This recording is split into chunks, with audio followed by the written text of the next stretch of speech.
going? Good, how are you? Well, I'm frustrated. I have 30 kids in this class, 5 of whom have adaptations or modifications. I want to give everyone my attention. There's got to be a better way to get my students with special needs more involved in my lesson. Well, let's see if I can help. Why don't we go over a sample lesson and we can look at ways of adapting or modifying it. Sounds good. Okay, let's start with a seating plan. Have you ever considered seating your students in groups so that they can work together on assignments? Yeah, well, here's what I came up with. I'm willing to try it, but to be honest, I just don't think it's going to work. There are groups of kids in the class who have to be separated or they'll get nothing done. Well, it looks good.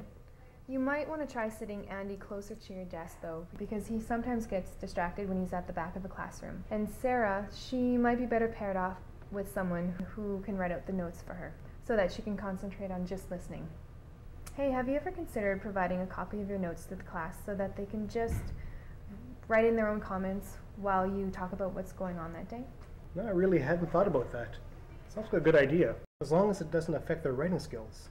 Well, what about trying a fill in the blanks, where you provide some of the notes and then they just fill in the important words or phrases? That could work. You know, I've seen Matthew and Ryan talking in the hallway and they get along really well. Have you ever considered having them sit together? If Ryan feels more comfortable with Matthew, he might put his hands up more often, answer and ask more questions. He's asked questions in the past and they've been pretty insightful. Okay, well, let's talk about the teaching style. Do you prefer to stay at the front with an overhead, or do you like to wander while you're talking? I like to circulate. The problem with that, unfortunately, is I have 2 students, Joanne and Mitchell, and they have a hard enough time following as it is. Okay, actually, we're getting a sound system to help you out with that. You'll be able to wear a headset, and they'll be able to hear you wherever you are in the classroom. It should be here by next week. Great. It would be great to separate them for a change. I know Mitchell is more interested in hanging out with the guys, and Joanne, well, she likes science.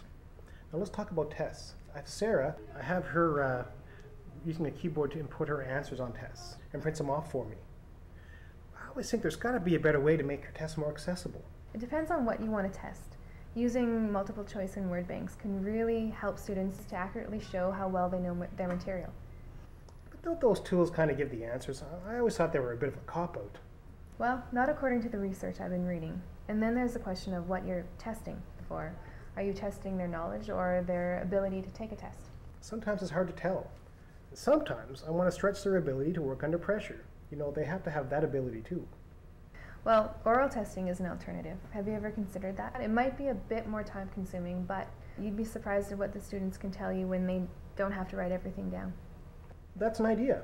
There are all kinds of innovative ways for teaching and assessing knowledge that not only adapt instruction to be more accessible to students with special needs, to also help struggling learners who want to perform but have difficulties due to many different factors. I can give you more information on that if you like. Just come by my office tomorrow and I'll show you. That'd be great. Sometimes it can be difficult to fit the goals of my adapted or modified students into my lesson planning. Well, if you take a case like Joanne, she's got an intellectual disability and her goals are modified so that she doesn't have the same curricular goals as her classmates do. In her case, the questions that you ask her on a test might be at a lower grade level or simplified. In these ways, she doesn't have to show the same depth as other students in her class.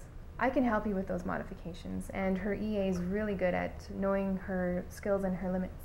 I'd like to attend the individualized education plan meetings so I can have a better idea of their learning skills and their strengths and weaknesses. That'd be great. You're always welcome. I really appreciate your help with this. Thanks a lot. No problem. You know what? Why don't we touch base in a week or so and see how things are going? Sounds good.